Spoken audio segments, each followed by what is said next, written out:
경기가 살아난다는데 왜 체감은 늘 반대일까요? 한국 경제를 두고 회복 국면이라는 표현은 여전히 등장합니다. 수출은 바닥을 다졌고 금리도 정점에 가까워졌다는 분석이 나옵니다.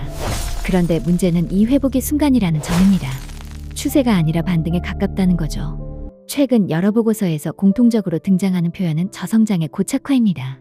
잠깐 좋아질 수는 있지만 예전처럼 계속 성장하기는 어렵다는 진단입니다. 특히 수출과 내수의 온도 차가 큽니다. 수출은 반도체 회복 기대를 받지만 내수는 여전히 가계부채와 금리 부담에 눌려 있습니다. 한국개발연구원은 성장률 전망을 낮은 회복 경로로 제시하면서 구조적 요인이 동시에 작용하고 있다고 설명합니다. 생산 가능 인구는 줄고 소비는 제한되고 투자 여력도 예전 같지 않습니다. 여기서 역설이 하나 등장합니다. 금리가 안정되면 소비가 살아나야 하는데 사람들은 오히려 지갑을 더 닫습니다. 왜일까요? 미래가 불안하기 때문입니다. 성장률 숫자보다 중요한 건 앞으로 더 나아질 것이라는 믿음인데 그 신호가 잘 보이지 않기 때문입니다. 경제는 숫자의 게임처럼 보이지만 결국 사람의 문제입니다. 한국은 이미 초고령 사회에 들어섰고 생산 가능 인구는 눈에 띄게 줄고 있습니다. 이 변화는 천천히 진행되는 것 같지만 실제로는 굉장히 빠릅니다. 한 해, 두 해 지날수록 노동시장과 재정 구조에 동시에 압박이 가해집니다. 출생아 수가 소폭 늘었다는 소식도 있었습니다. 출산율이 0.75 수준으로 반등했다는 평가도 나왔죠. 하지만 이 숫자를 과대해 해석하긴 어렵습니다. 구조 자체가 바뀌었다기보다는 일시적인 반등에 가깝다는 해석이 우세합니다. OECD 역시 한국의 인구 구조를 장기 성장의 가장 큰 제약 요인으로 꼽습니다. 인구가 줄면 노동력이 줄고 노동력이 줄면 성장 잠재력도 함께 낮아집니다. 여기서 반어적인 질문이 하나 생깁니다. 사람이 줄어드는데 집은 왜 이렇게 비쌀까? 한국의 노인 빈곤율은 여전히 높은 수준입니다. 오래 일해도 노후가 안정되지 않는 구조, 이게 핵심입니다. 문제의 한 축은 노동시장 구조입니다. 피크 임금제라고 불리는 구조는 나이가 들수록 임금을 낮추는 방식입니다. 취지는 고용 유지지만 실제 결과는 소득 급감입니다. 일은 계속하는데 생활은 더 불안해지는 구조죠. 고령층의 재취업 환경도 녹록지 않습니다. 안정적인 일자리는 부족하고 단기 저임금 일자리에 몰리는 경우가 많습니다.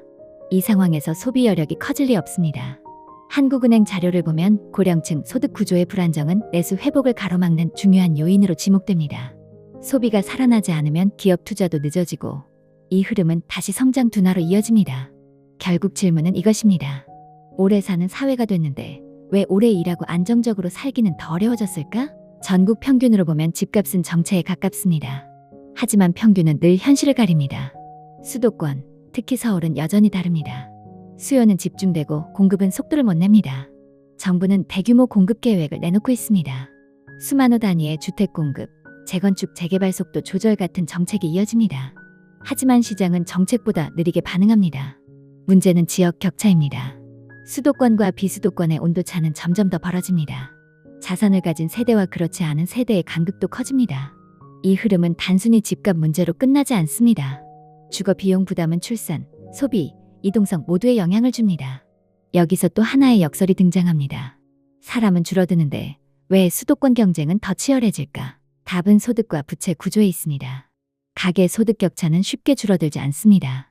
상위 소득층의 비중은 커지고 중하위 계층의 체감 회복은 더디게 진행됩니다. 여기에 가계부채 문제가 겹칩니다. 한국의 가계부채는 여전히 GDP 대비 높은 수준입니다.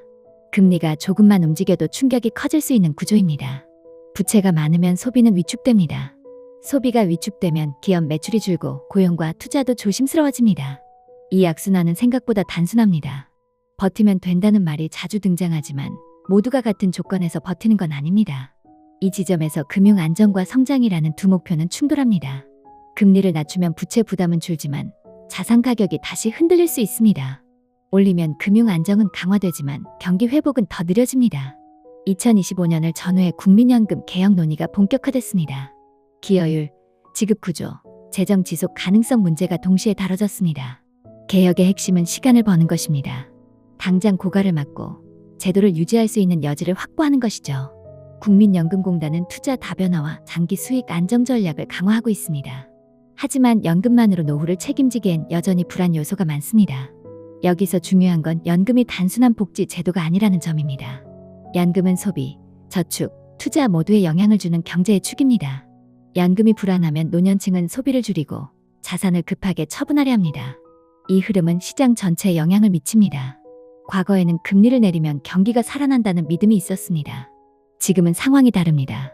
금리는 이미 낮은 수준을 오래 유지했고 그 부작용으로 부채와 자산 가격 문제가 누적됐습니다. 그렇다고 급격히 올리기도 어렵습니다.